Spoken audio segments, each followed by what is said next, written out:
Hello అండి, welcome to mind rich mantra kitchen. ఇవాళ మనము పోహా కట్లెట్ చేసుకుందాము. ఈ రైనీ సీజన్లో వేడివేడికి చాలా టేస్ట్గా చాలా బాగుంటుంది.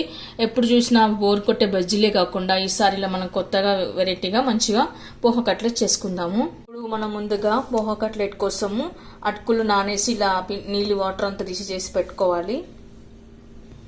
ఆ తర్వాత మనము బాయిల్ పొటాటో వేసుకోవాలి, క్యారెట్,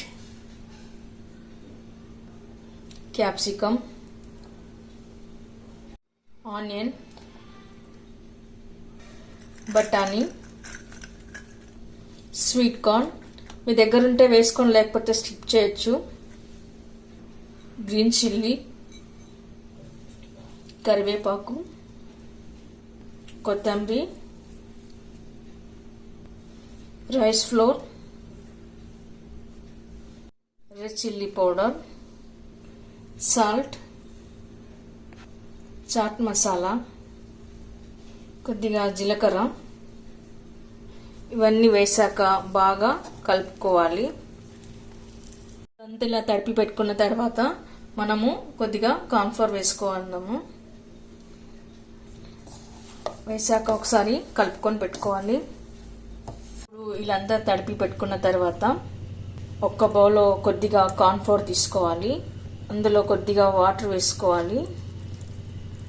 ఎక్కడా ఉండలు లేకుండా కలిపి పెట్టుకోవాలి. ఇలా కొద్దిగా చిక్కగా వచ్చేలాగా కలుపుకొని పెట్టుకోవాలి.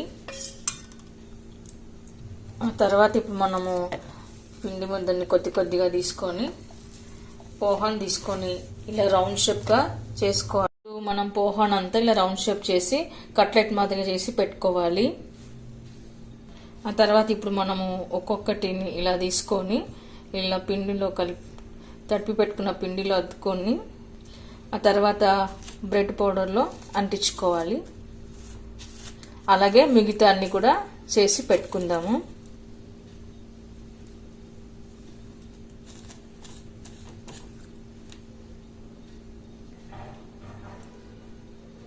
కట్లెట్కి ఇలా బ్రెడ్ క్రమ్స్ అంటించుకున్న తర్వాత ఇప్పుడు ఒక నాన్ స్టిక్ ప్యాన్ పెట్టుకొని అందులో తగినంత ఆయిల్ వేసుకొని ఒక్కొక్కటి ఇలా మనం రెండు వైపులా కాల్చుకోవాలి.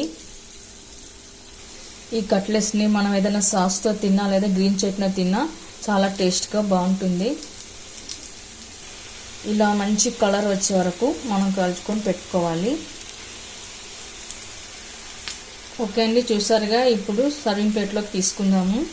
ఓకే అండి, చూడడానికే కాదు ఇవి తినడానికి కూడా చాలా బాగుంటాయి. చాలా క్రంచీగా, క్రిస్పీగా, చాలా టేస్ట్గా చాలా బాగుంటాయి. మీరు కూడా ఒకసారి ట్రై చేయండి. మీకు ఎలా కుదిరిందో కామెంట్స్లో పెట్టండి. లైక్ చేయండి, షేర్ చేయండి. తప్పకుండా మన ఛానల్ని సబ్స్క్రైబ్ చేయండి. Thank you for watching.